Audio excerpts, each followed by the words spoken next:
Good evening and welcome. This is Keep Evolving. We are glad and grateful that you continually joining us. And kama kawaida, wazito wako kwa set. On my right, Joan, alisema tumuitange Wangeshi Washira. Yes, entrepreneur and of course a mentor in her life. And of course, someone capable of being in our discussions very much. You have missed her, I know. Relax, she's here now. Thank you. On my left, yes, Collins India. Yes.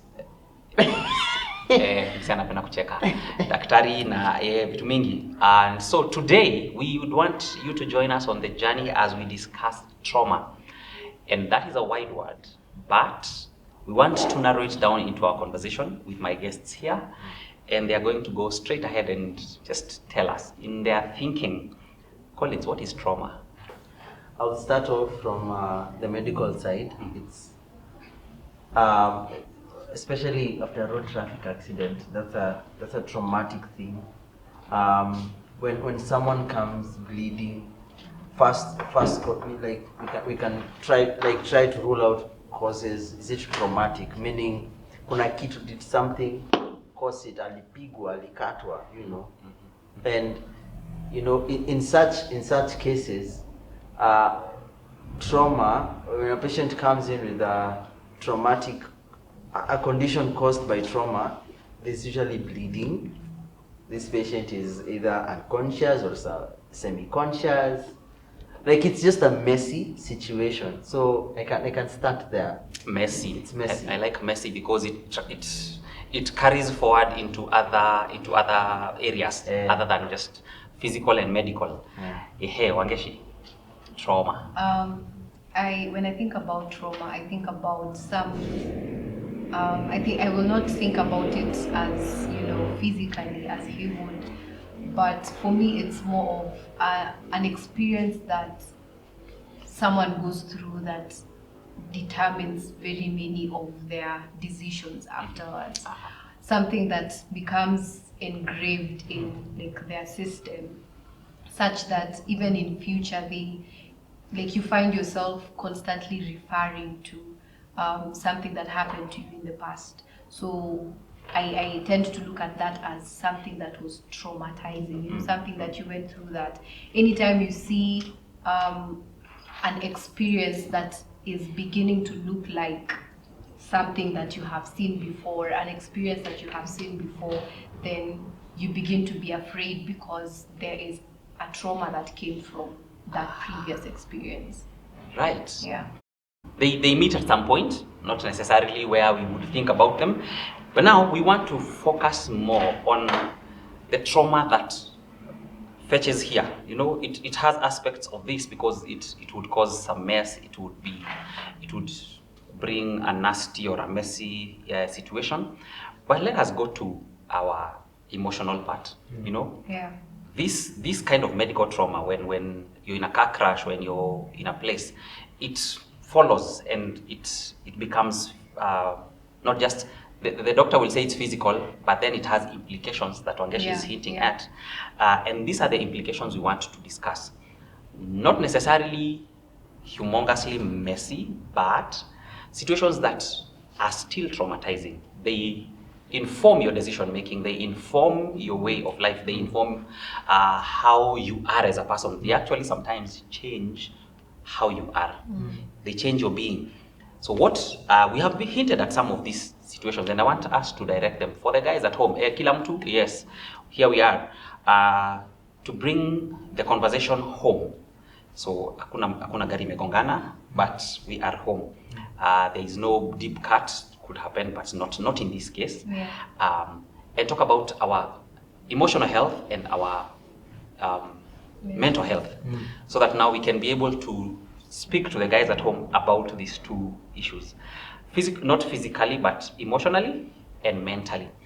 What are some of the situations within the home setup, the work setup, that are causes of trauma? Yes. Wow. So there's somewhere I was reading, trauma, it's overwhelming, you know, and you really can't control it. So I'm thinking this day that ulifanya makosa and for some reason mom beat you up or dad beat you up in a way that hakuchapangi, like there was much more. Like that day you even, you know, drop 2 drops of blood somewhere and you might think, kwani did he deserve all this? And I'm not get this, I'm not trying to take away the place of spanking your child. No. But there's an extent to which you might have crossed, and this child will be questioning now. Wow, this parent, my mom, my dad, will I ever even approach them? Because their perspective of you changed. That's a traumatic event. Why? Because number one, it caused them pain. There was a mess somewhere because in their heart, and also wherever they were beaten, it was overwhelming. Haungehepa, and it took you to a place of fear. So fear. That's a good word to borrow. So discipline can be a place that trauma begins to build up. Wangeshi? I think that is it's a very relatable source of trauma or something like that, because we've all been spanked at some point in our lives. Tunaambiwa sitatakona. Yeah, but something else that I would think about is even just verbal. No, not even the physical beating, even just verbal. Sometimes you may have a conversation with someone that drains so much energy from you that it becomes traumatizing to ever think about even having a conversation with them. Exactly. Even just a random friend, like you always have a conversation and it always takes from you to an extent where like in the context of friendship, now that you've talked about the home space, we could talk about the context of friendship. So you'd find, you are so used to having friends who speak negatively and they just take away energy from you, that it's become an experience that you like you're traumatized about the thought of even getting friends. Because what comes to your head as the first thing is that we're going to have conversation and they're going to talk me down, they're going to just tear me and everything. And so that could result to you just opting to be by yourself, to just be, I don't like, so even the people who are legitimate, you don't want anything to do with any of those. Like we said just a few before, we said these are situations that then begin to inform how you live. Yes. So Collins pointed at physical issues, and I'd want us to just exploit a bit. Collins is talking about the physical part that causes trauma. Okay, understandably, amezoea watu wamekatwa na mapanga, watu na nini, understandably. And we say that there are situations happening in the confines of the comfort of home that are being physical. Sibling rivalry. Hey. That one. Kutoelewana. Katika ndugu na dada na kaka, kutoelewana. Siblings being siblings, parents disciplining, parents, the relationship of parent to parent, and all, or someone who came. If you're growing up right now in a home that hosts a lot of relatives, which is a Nairobi thing. If you're still growing up there, you'd find that your cousin has been staying with you and it's getting physical. And we're saying that is a part that could bring trauma onto it. Then Wangeshi is hinting or taking us down the lane of nothing physical at all. And then we get to understand this bit, that the conventional ways that we would think of trauma are not necessarily the ways that cause trauma. And I want to explore this part just a bit more and say, because we're talking about the things that, or the situations that would cause trauma in the home setup or in the professional setup. Your boss at work has been saying the same thing about you, and it is not affirmative at all. Yeah. And so it takes away from you. So as we talk to young adults, let's explore, because maybe at work it could get physical or not. But let's explore a bit the professional space. Some of the situations that would cause trauma to the young professionals and the young adults in different situations. I think there's the first one that I talked about. I think something else that in the workspace could trigger a situation that would be traumatizing is I'm thinking about a situation where you have thought about this idea and you shared it with your boss or with your supervisor or someone, and you are very enthusiastic about this idea and you've tabled it and you're, yes, I think this would be great, and then it's just meh. Like it's just treated like, no, that wasn't good enough. Like you didn't do anything, just forget it, And as much as one may look at that as seeing life, like songa, just say, like it's your life. but it's not, because think about a situation where you actually sat down and did research, and you planned, and you probably even have a PowerPoint presentation or something, like you came up with all these things and then you went and presented them, and then it's just like nobody gives. Nobody cares. Like everyone is just like, okay, cool. Like next, someone else with something. That is something that could really, really be a traumatizing experience. As much as it may look like a very small thing, it could really, really, really determine how this person moves from that point on. Because some of the immediate reactions you'll see will be, this person will just be like, you know what? I'll never try putting out anything in this company. But then sometimes it will go up until the place of, I'll never try putting up anything, even by myself, So even if you have this desire in your heart, it will always be like, oh well, but who will see it, and then it will never ever come out. So you will constantly see a person who's so gifted. I don't know if you've ever had that experience that you're looking at someone and you're like, you are so gifted, but you never bring, anything out because they probably went through such an experience and they were like, you know what? I know how to play the guitar, for example, but I can't play it in church. I can't play it in front of people. I just play it in my room, Right. And if you ask them, they're like, doesn't bring anything to the table, Yeah. If you would have an example of physical situations at work, that would be good, but of importance right now. Is there some trauma that is self-inflicted? Self-inflicted. Yes. Yes. Let me just talk about the one that has just popped up. You made a choice in your life, and it caused more damage than you ever imagined. Right. For example,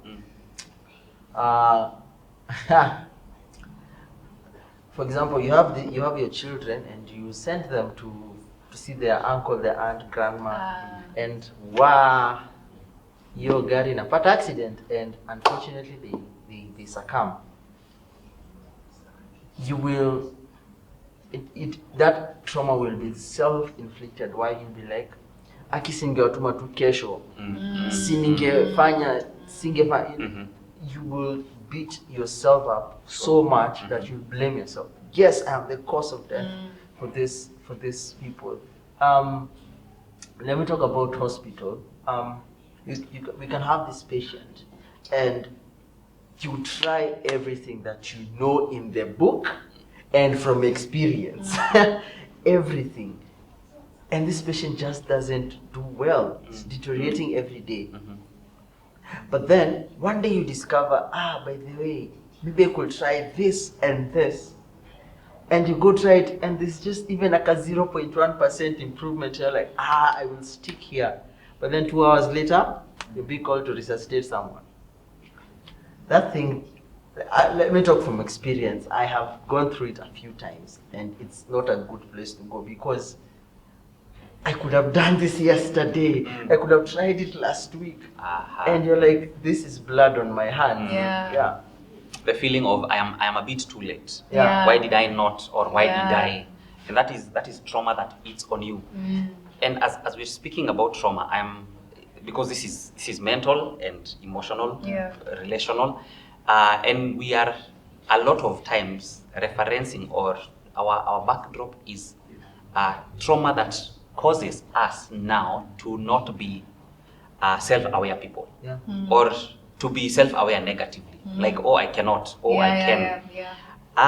And thank you for joining us. And as we continue, we will begin to, if you can comment about a situation, then of course in a subsequent airing, we will definitely be thinking about it and talking to you about it. Self-inflicted trauma, the physical part of self-inflicted trauma. Do we have people who inflict trauma on themselves from a physical thing? Well, I remember, I don't know if this counts as that direction, but I remember when I was in high school, there would be circumstances that you would see or experience. Like one time I was going to the dorm, like just a random Sunday going to the dorm, and I found a lady. She was ironing her clothes, but when I walked in, she was placing the iron on her hand. Like she was almost doing it, but then I walked in, so she quickly just went back to it. And I wondered, what was that? But then later, when we were just talking, I noticed she had so many marks on her hand that I had never seen. And she never used to like removing her sweater, her school sweater. So she was always in her sweater or jacket or something like that. But then later on is when, we had a conversation, and she told me something about, the fact that is how she deals with things. She physically inflicts the pain on herself to relieve something that she's feeling. Wow. So she will use the iron box or a surgical blade or something like that. So such a thing, that is, I don't know, it was crazy. I was just like, wow. And that is, it looked like a way of dealing with the trauma, but it wasn't exactly a way of dealing with the trauma. Yeah. Awesome. And of course, as we go, you're now hearing hints of some disorders, anorexia, bulimia, cutting, those things. And we shall be right back to continue this conversation. This is Keep Evolving. Stay with us.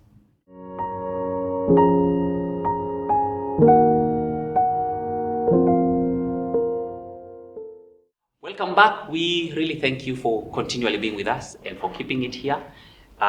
Yes, and for being patient with our breaks. So, trauma is what we're talking about. And as we continue with this conversation, we want to look at some of the things, because some of them are not necessarily, see your symptom until you have to go to a doctor. Because these are table conversations, and this is about trauma. We want to go into the place and reveal a place where you might not know that you are dealing with it, but because these are table conversations, we might bring it out so that young adult, teenager, parent, wherever scope of life you are dealing with, you might get to know that you are actually reacting to trauma. And of course, call it effects. What are some of the things, the effects of trauma? What do they bring out? If you could give examples so that somebody watching can now begin to relate with us. Let's talk about the self-inflicted trauma. It puts you in a place of always doubting yourself. You will just do things to the bare minimum. I know I'm supposed to go work, so nitafika tu job 8 ndo boss anyamaze. Nitafanya, I'll just clear with these documents. You will never go ahead. Si nafaa tu kucheza instrument Sunday. Nitaenda tu nicheze. Si ni beat najua, so I'll just go do it. There's never that over and above, the exceeding, and that for let me just talk about your self-inflicted trauma. You will put yourself in a place of, you will never go above it. You will always beat yourself up I should never have done this, I should never have said that. And utakuwa tu unajishuku kila wakati. You're saying the right thing. And it's funny, you know, every one of us at one time was going through something hard. And funny enough, kuna hiyo time someone came to you for advice and you're like, say, look at me. How dare you think of me? You know, and this guy, this lady is just, man, just help me out here.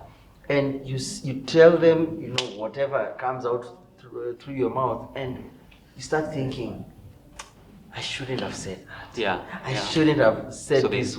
There's a lot of second guessing. There's a lot of regret. Yeah. Whoa, that is on self-inflicted, and it's not physical. This is just the emotional part of it. Wangeshi, do you have anything about the effects that would come around trauma?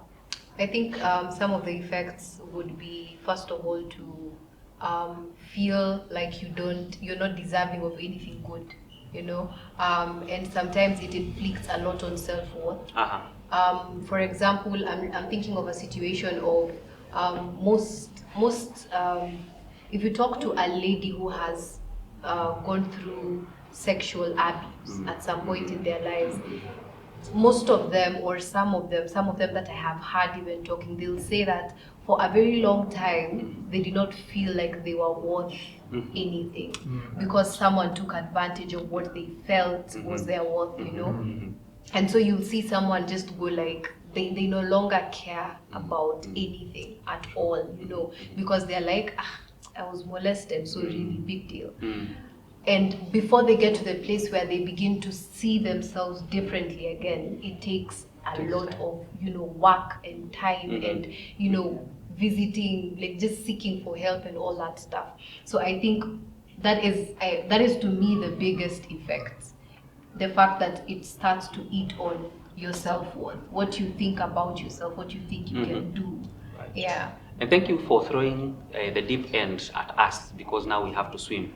That was from a very deep place, because when we talk about sexual abuse, it runs deep. Yeah. And some people may have gone through it as children or teenagers, but now they are adults and they do not know why they don't feel good about themselves. Yeah. And so you're just hinting that if your self-worth has taken a beating out of a self-inflicted thing, if you've been second-guessing yourself, feeling the imposter syndrome on yourself, you know, like doubting yourself, you need to go a bit deeper. Where does it come from?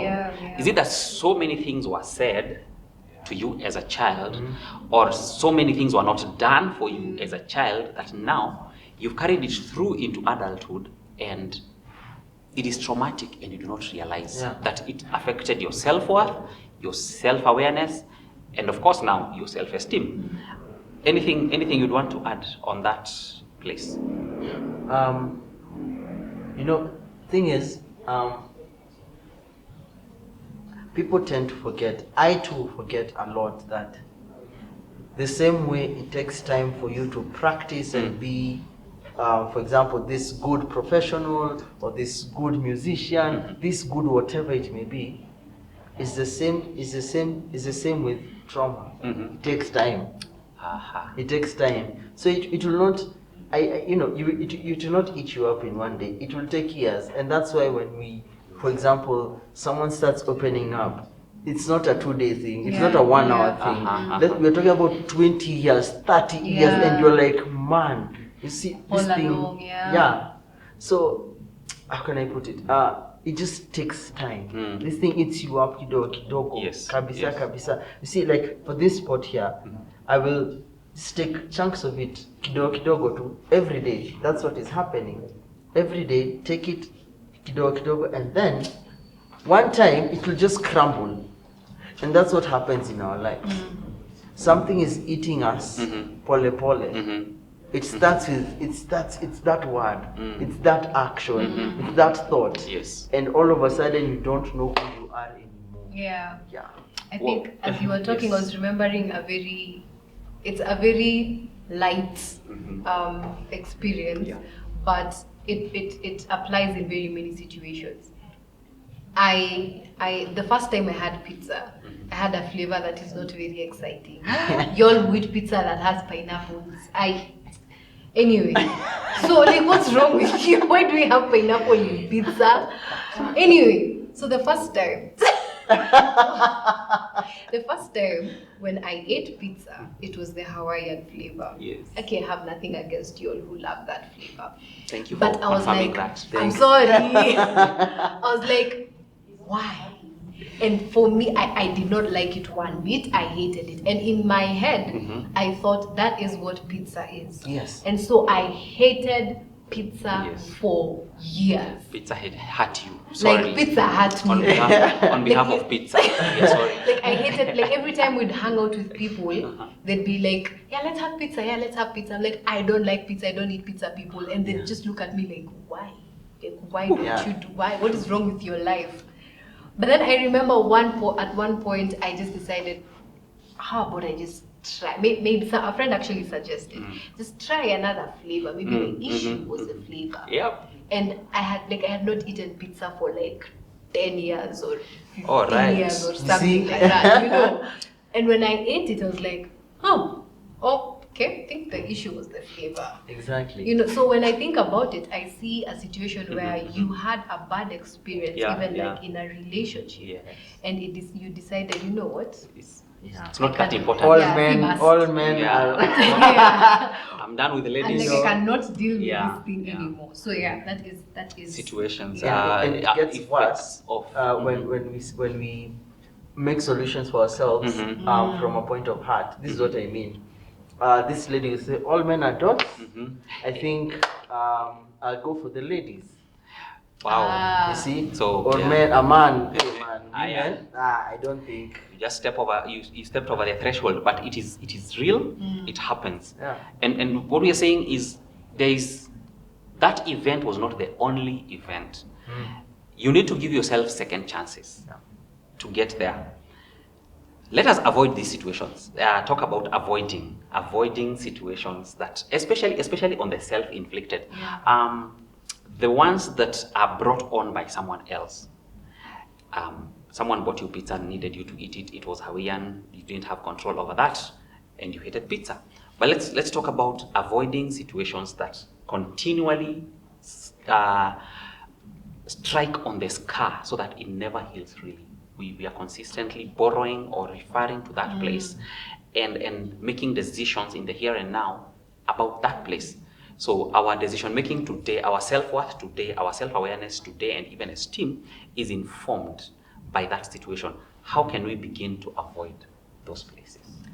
You know, I love the word of God because it always has answers to everything. See, we are told that you should guard your heart. Amen. Above all else. Proverbs 4. You know? Yes. Recently, this is something that I have really been learning, even from a personal place. And I realized that the Bible does not say guard her heart or guard his heart. It says guard your heart. So I realized that God is showing you and He's telling you that it is your responsibility as Collins to guard your heart. You know, it is not going to be my responsibility, not God, like I'm saying me as Wangeshi. It is not Wangeshi's responsibility to guard Collins' heart. It is your responsibility. That means that you have to be careful about what you allow to come in. You know, that doesn't mean that you're selfish. It just means that you are guarding your heart. Because if you allow each and everything to come, then you know it will mess you up. And what I realized was that for God to actually tell you that it is your responsibility to guard your heart, it means that He realizes and He's showing you how you have to be aware of what you're letting into yourself. You have to be aware. You have to make the decision to not allow a situation to determine. And I'm not underestimating the pain that might have come from a situation, but it's now your personal responsibility to actually be like, okay, this thing hurts, it still does. I think about it all the time. I'm still recovering from the damage and everything, but I want to actually heal from it. I desire to actually come to a place where my decision making is not determined by what I did or what I had or what I was told. And so when you begin to realize that it is your duty to guard your heart, then you begin to take necessary steps. Yes. If the steps include reaching out for help to a therapist, a professional, whatever it is, then you do that because it is your personal responsibility to guard your heart. Of course, with the help and the strength that comes from God. Yeah. It's amazing. I was just thinking about that. For those who play basketball, when you get the ball and you guard it, there's a way you put it. You put it like this, and people will come and try to take the ball away from you.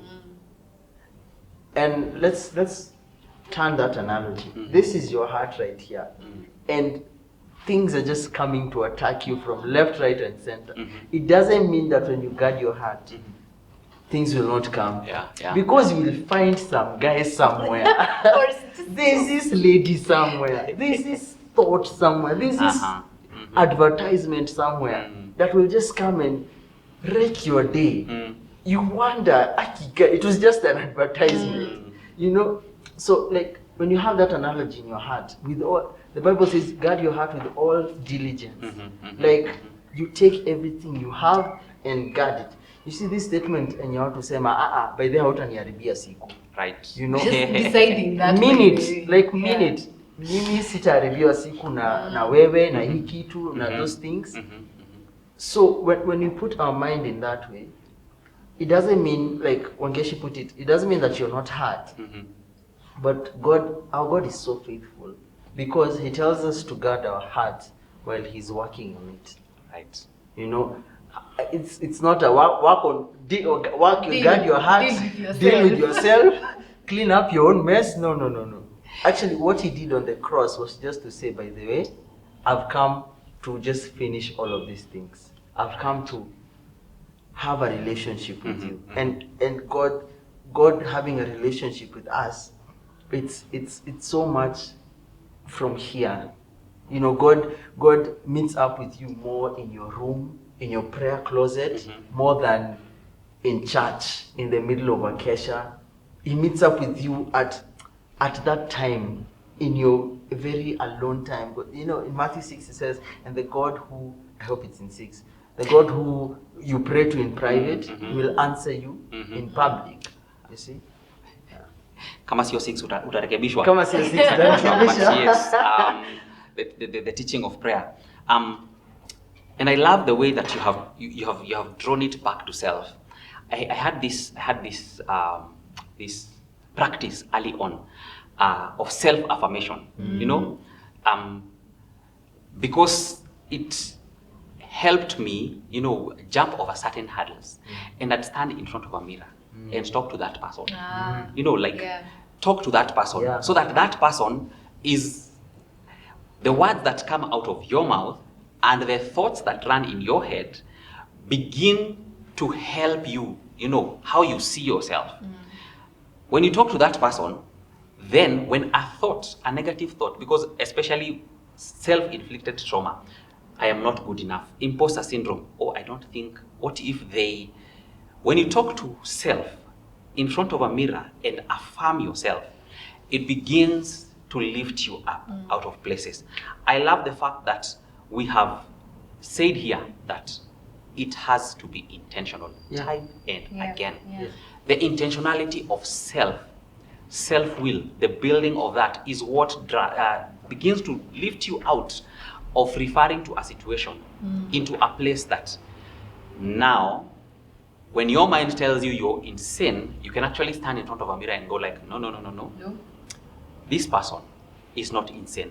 And of course, not throwing away the fact that is as layman as it gets. But there is the professional side of it. And in this day and age, in this season, we cannot insist enough on looking for help beyond yourself. After you have affirmed yourself, after you have dealt with your heart, after you have prayed, and you're still feeling, manze, I am still losing it, it is time to talk to someone else. it is time to, say, by the way, this is as far as affirming myself goes. It has reached here and it is a good place. And celebrating your small wins, if you didn't feel ugly today and you've been looking at the mirror and feeling ugly, but today is the one time as you are affirming yourself, you saw your beauty. Celebrate that win. Celebrate another win. If you're able to just, she gave an example of playing a guitar publicly. If you're able to just call your sister or your brother and tell them, listen to this, just listen to this. And you played quarter a song. You played just what Martin would call 2 bars of music. Like you just played 2 bars and they listened. And then all of the world came crashing down inside of you and you were like, I can't do this. And you told them, you know what, it's never that serious. We can try this again. Celebrate that win, that you managed all of 2 bars. That's huge. All of 2 bars in public of one person, of one audience. It's not an orchestra, but you started. You started. Yes, Collins. It's amazing that you said that. When a child is learning to walk, they try to stand up, they make a step and they fall. Do we go to them and beat them up and utatembea? It's actually a proud moment. It's a moment of, you go to them and you took a first step. You took one step. You see, and that's how I think we should treat ourselves. With a lot of patience. Yes. Because we cannot do it all in one day. Remember what I told you. You cannot undo a 30-year mess with 30 seconds. Come on. It's not applicable. So kujipeleka tu pole pole. That one step that baby took and fell. You went there and you had so much joy. And then just unawashikilia watembee tena unawachilia hata unawacheka, it's a fun moment. And I really pray that our healing, all of us as we get to heal, that it shall be a moment of laughing, a moment of joy, a moment of love, Yeah. Awesome. Nice one. Yes, Wandeshi. Sometimes when you're given a chance to talk after some things have been said, you just wonder if tambia nini watu. You just wonder. Yeah, but I think just to emphasize on the fact that it is your responsibility to guard your heart. Please don't look to someone else to do that job for you. The only being you can look to do that job for you is God.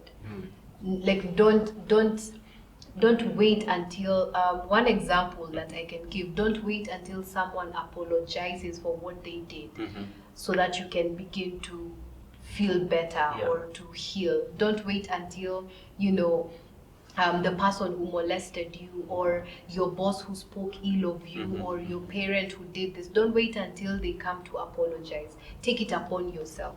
Let it be a personal responsibility to just be like, you know what? I will guard my heart and I will begin from here. I'll begin to actually take steps towards healing, towards getting over this trauma, towards seeing things differently, towards looking at myself differently, looking at jobs differently, looking at businesses, relationships differently, because now I want to actually see them differently. I want to actually begin to be happy about these things. Yeah. Wow. Whatever they did, they may have taken the power away from you. But what we are saying here and now is you have the opportunity to chip that power back to your side, bit by bit. And we are routing for you to begin this journey. And so take that step. We are for you, God is for you, and if you yourself are for yourself, then this journey of healing from that trauma that does not definitely define you begins with you. If you could leave a comment in our comment section, we'll get back to you. We will appreciate you. Again, something to do, like this video, share it with your friend. You never know where they are at If you share, you may be saving a life, you may be affirming someone, you may be beginning someone's journey. So share it with them. And of course, subscribe to this channel and continue receiving our videos and our broadcasts. This is Keep Evolving, and like we say, in all of hope, we hope that you do keep evolving. Stay with us. Bye.